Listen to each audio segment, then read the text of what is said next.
Okay, we are in the Gospel of John. We're going day by day, Monday through Friday, 10 minutes or so a day through the New Testament. We're going to do it in a year. We're going to go through the whole New Testament in a year. We're in John chapter 15. And this is all red letters, at least in my Bible. I have a paper Bible. I don't know if you have a phone or a tablet. Are they in red letters? I read the Bible on the tablet and the phone. I don't recall that any of them have red letter editions. If they don't, somebody ought to do it. Should be easy enough to make the letters red. But Jesus is talking to his disciples. It's the last week of his life. It's the last week of his ministry. What's he doing? What's important? He's spending time with his disciples, and he's talking to them.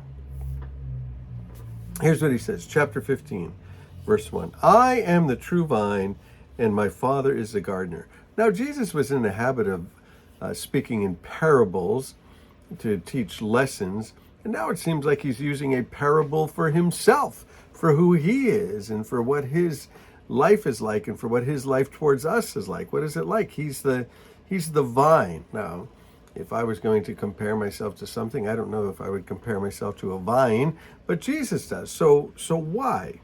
And here's what he says, jumps right into it. Father is the gardener. He cuts off every branch in me that bears no fruit, while every branch that does bear fruit, he prunes, so that it might be even more fruitful. Now, maybe you're a gardener, maybe you plant things, maybe you're a farmer. I'm not very good at planting things. I'm not very good at growing things. My wife is great at it. In fact, she's got some plants growing right now, some little ones. She's got some egg cartons with dirt in them. And a few days ago, it was just dirt.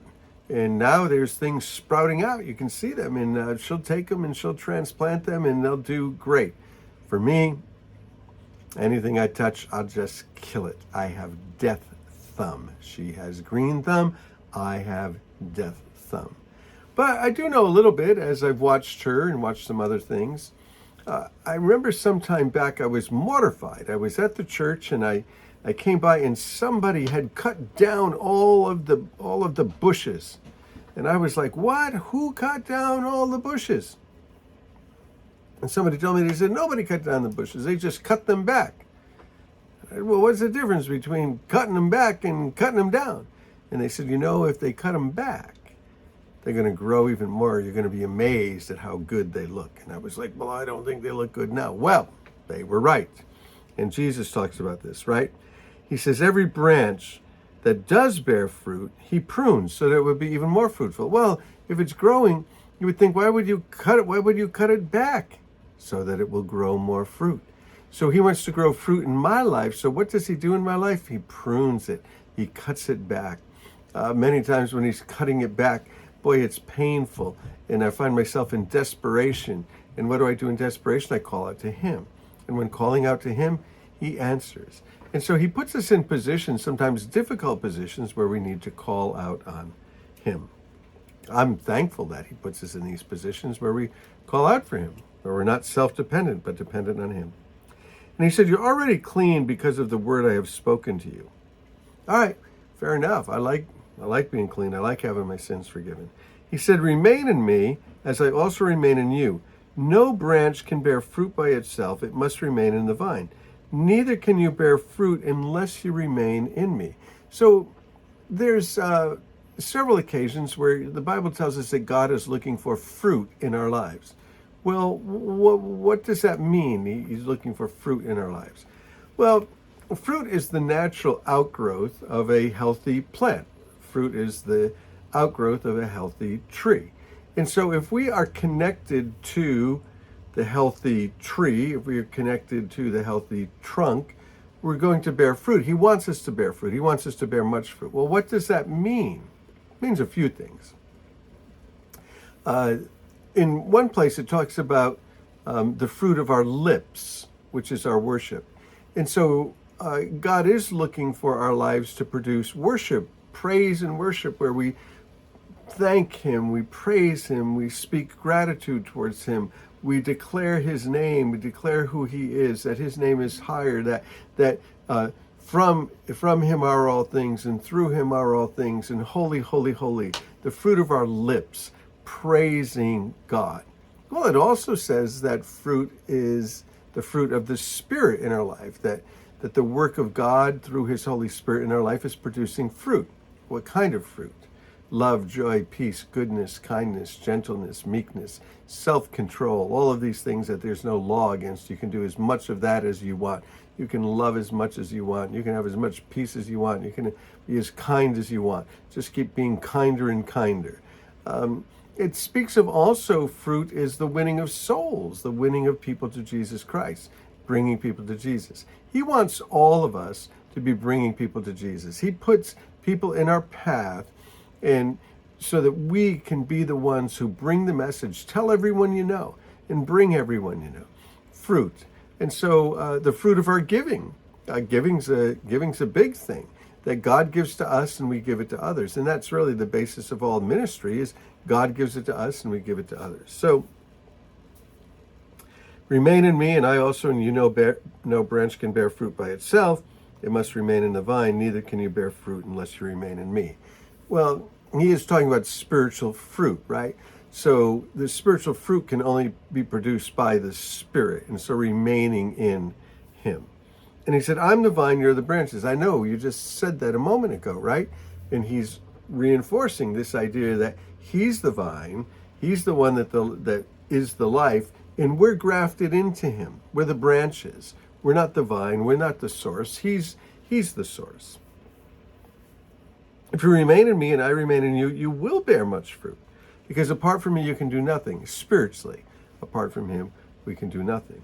And so if we do remain in him, and I think that getting together here to just look at the scriptures and look at what he's saying and dig into it and see how it applies to our lives and what he's saying about himself and what he's telling us about us, that's one of the ways that we remain in him. We're in his word, we're looking in his word, and we can believe that as a result of just being together in these few minutes, that there's going to be fruit born out of our lives.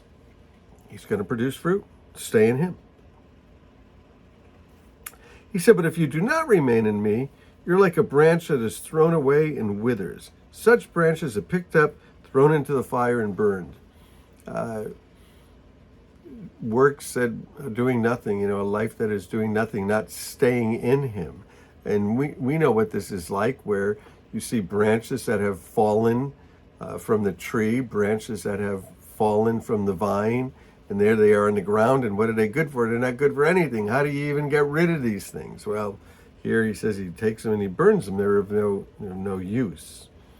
And he said, if you remain in me and in my words remain in you, ask whatever you wish and it will be done for you. Ooh, that's a big promise. I can ask anything I want. Absolutely. If I'm abiding in him, then I'm not going to be asking anything other than what is his will. Pretty simple. This is to my Father's glory that you bear much fruit, showing yourselves to be my disciples.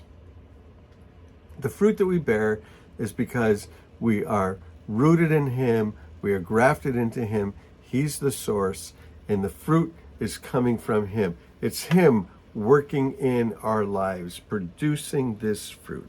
And then he says, as the Father has loved me, so I have loved you. Wow, that's beautiful. The Father had the love for the Son, perfect love.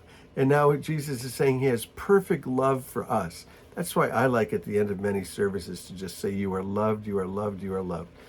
I like to say it in 3. I don't know why. It says holy, holy, holy 3 times. I like to say it in 3. You are loved, you are loved, you are loved.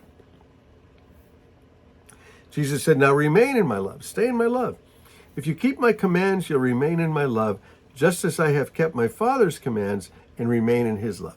Let's just stay in Jesus. Get all the love that we can. The world needs more love. And he said, I've told you this so that my joy may be in you and that your joy may be complete. Well, there's nothing better than enjoying life and having full joy. Here's the command. Love one another as I have loved you. Greater love has no one than this, than he lays down his life for his friends. Wow. Jesus laid down his life for his friends. We're his friends. We're his friends. And he said, you are my friends if you do what I command. Well, what are you commanding? Love. Love one another. And watch this. I no longer call you servants, because a servant does not know his master's business. Instead, I've called you friends. For everything that I've learned from my Father, I have made known to you. I love that. Friends. And this whole idea of friends and this love that's called phileo love, like brotherly love, friendly love, the love between friends. Jesus does love me, and he loves me unconditionally. He loves me. He loved me when I was a sinner. He loved me when I was a rebel. He loved me when I was far away from him.